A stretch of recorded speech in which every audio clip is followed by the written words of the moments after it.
Good morning, dear students. Today we are going to do an activity, that is activity number 4, factors affecting the rate of loss of heat, okay, of liquids, in page number 124. Now see, there are two calorimeters. One is the bigger one, which is like bigger in size. The area, this is the smaller one. There are two things. One is bigger one and the other one is smaller one. There are two calorimeters. If you see, this is the bigger one and this is the smaller one. I have already sent the image to you, so you can come to know the difference in that. There is a stirrer. The stirrer is used for mixing. Once the hot water is poured inside this, whenever we put the hot water inside the calorimeter, then you have to stir it so that the heat is distributed uniformly. Now I have two thermometers. One thermometer is here also, you can see in this one. The bigger one, I have kept one thermometer. The readings are to be noted initially. I have noted down the initial reading of both the thermometers. There are two thermometers. One thermometer has to be put in the smaller calorimeter and the other thermometer has to be put in the bigger one. Okay, bigger calorimeter having bigger area. Now around this calorimeter, if you observe, there is some covering also. There is some covering. You can see there is some cotton and all. The cotton is kept to prevent the loss of heat. Now what is our aim? See, I will be putting the hot water here inside this. Then I will use the stirrer, I will mix it. Then after that, now the temperature of it's a hot water, I have boiled the water. So temperature may be around 70 or 70 plus. Then after every 1 minute, you have to see in the stopwatch, every 1 minute you have to record the readings. Like that you have to take 20 readings. That means 20 minutes you have to sit in front. The moment 1 minute is getting over, what you have to do, you have to record the temperatures reading shown on both the thermometers. This is the experiment. This is the activity, in fact, activity number 4. And based on this readings which we are getting, we can do one experiment also. That is Newton's law of cooling experiment also can be done. So this readings which you are noting down is important for two things. One, for doing the activity number 4, which is factor affecting the rate of loss of heat of liquid. Okay, and the second one is Newton's law of cooling. That is one experiment and this is the activity. So both the things we can do. What you have to do now is, like, see, I will be pouring the hot water, putting the thermometer and measuring the reading. Initially at the start also, what is the reading? Okay, then after that, after every 1 minute, I will start recording. Once the stopwatch is started, you should not close it. Once it is started, the reading starts. After every 1 minute, you have to note down the readings. So what I am doing now is, I am pouring the hot water inside this. There is a mirror also. You can see this mirror also is very useful for graph and all. So first, I have brought the hot water, this like hot water here. I am pouring it to 3/4. The 3/4 of the calorimeter should be filled with hot water. So this 3/4 is filled. So definitely what will happen is the temperature reading will start rising. In the bigger one, I have already inserted a thermometer. In the smaller, I will insert the thermometer. See, the thermometer I am putting it inside this. I am putting it. The bulb of the thermometer, this part, this bulb should not touch the bottom of the calorimeter. See, there is a lid also provided. I will see that reading what is coming here and here. It has gone 80 plus now on this side, on the bigger one. And on the smaller also it is coming to 80 only. So we will just wait. The lids are open. Now what I will do is I will try to close the lids. I will just use the stirrer. First I will mix it up. Okay. Both the places the stirrer is there. So I will just mix it up. First using the stirrer I will mix it up, which already I have done in the smaller one also. Now it's ready and I will start. See, I will see the readings and then together I will start and then I will have to note down. So what I will do, I will close the lid also first. See, the lid is closed now. I will close one by one. Okay.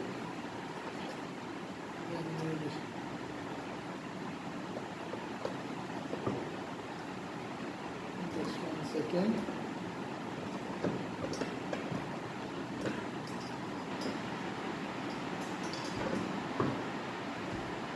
Is closed.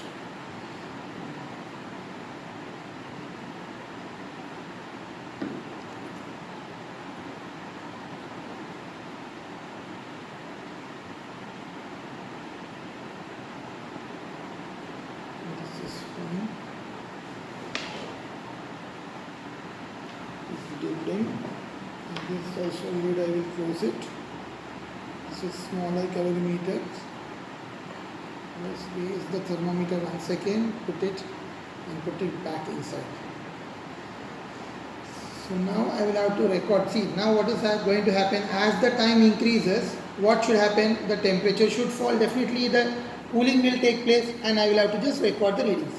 That is the activity and the experiment also. What we should see ideally, that is like the outcome of this will be like we have to see this is calorimeter B. The bigger one, suppose we consider it to be calorimeter B.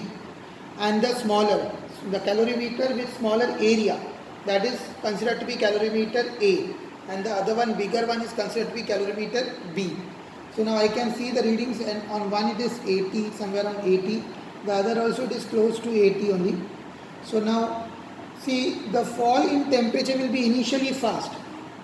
The rate of fall in temperature is very fast initially, but as the time progresses, what will happen? The dip in temperature will become slow. So the meaning is that after every 1 minute, as I said, there may be some 3-4 readings which has the same reading thermometer value.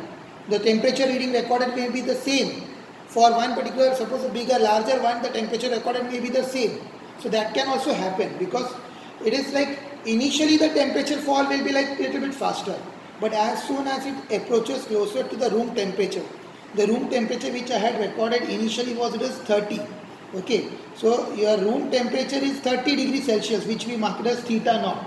If you see in the reading and all, it is like in the formula and all also there is theta minus theta naught. So theta naught is the room temperature, that is 30 degrees Celsius. And least count of the thermometer is there. If you see thermometer, after 0, then there is coming is 10, like later on. So 0 to 10, in between that there are 10 lines. So 1 will be of 1 degree Celsius. So I have noted down least count of thermometer is 1 degree Celsius. And when we talk about a stopwatch, the stopwatch you can see between 0 and 5, there is like between 0 and 5, no? There are 10 lines are there. So 1 will be of 0.5. Alright, so between 0 to 5, 10 lines. So 1 will be of 0.5. So it is 0.5 degrees Celsius. Now I will start recording the reading. I will start the stopwatch. When I will start stopwatch, I will just note down what is the reading on the thermometer, on both the thermometers. And that is what has to be done. See, keep it in such a way that it's comfortable for you to note it down. Okay. Now I am starting it. So initially, let me complete 1 minute and like that. No, so I will consider that 0. When it is 0, what is the reading recorded on 1? That is B, the bigger one, that is which I marked as B, and the smaller one is A. On the bigger one, it is 79, and on the smaller one, it is 74. So it is 74, 79 initially when time is 0. Now after every 1 minute, I will record the reading. So it is now 35 seconds. Then let me just wait. So this way you will have to continue the readings, and this is one of your activity. Means as the time increases, what you will observe is will be a fall. There will be a fall in temperature. So you have to note that only. What is the fall coming? The water should be filled 3/4 and the bulb should be inside. Now let us see what is the reading coming here. Here it is now 1 minute is done. So 1 minute means the bigger one is coming 78.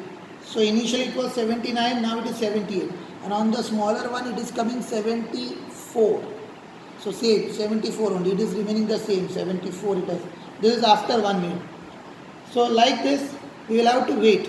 We will have to wait for 20 minutes because we are taking 20 readings. So after every 1 minute, you will record the readings. That is what I will be doing it, and I will be sending it to you. And then you have to plot the graph. The graph will be plotted and you will see that is like temperature versus the time. As the time is increasing, what will happen? There will be a fall in temperature reading. There will be a fall in temperature reading on the thermometer for both the calorimeters. Which one will be more? That you have to record. How the graph will come and all that we will see. That is the most important part in this. Now it is nearing to the second minute. So when it is coming 2 minutes, the readings recorded here is like again it is coming now it has reduced to one more, that is 77. The bigger one, it is 77. And when it comes to smaller one, the smaller one is again remaining the same. It is 74 only. So this way, I will continue. See, there are like readings. Normally we say you take the readings between 70 to, you can say 70 is the, like whatever is the room temperature, that is room temperature is 30 plus 40 degrees. So that difference in temperature should be 40 तक. 40 मतलब कितना है? 30 plus 40, that is 70. So what I will be doing is, I will just start taking the readings again when it comes down to 70. See, right now you have observed that the readings are coming 77, 74. So the readings are on higher side. It is not 70. So when the bigger comes to 70, then I will start recording both the readings. And accordingly I will write it down and I will just send it to you. So you can just go through it. So the reading should be recorded between 70 to 30. Because 30 is the room temperature. As of today, the thermometer was initially showing room temperature as 30. So 30 plus 40. Difference should be maximum 40. So now I can take 77, 78 and all. It is going above 70. Alright. So now if I take the readings, it is again, it's coming now, it is just 75 on one side, it is here 72. So it is falling now, it will take some time, and then I will be recording the readings and I will be sending it to you. This is your Newton's law of cooling experiment also, because there are 2 calorimeters now I have kept. I have kept 2 calorimeters. Out of that, any one reading, any 1 calorimeter reading is enough, okay, for doing that Newton's law. Newton's law of cooling, that experiment we have to perform. Now in that, the same way, the same method is there. Only thing, you require only 1 reading, 1 set of reading. The other one, in this one you require 2. In an activity you require both, and just you have to plot the cooling curve like that. Okay, so that's it. We will discuss the further things in the class.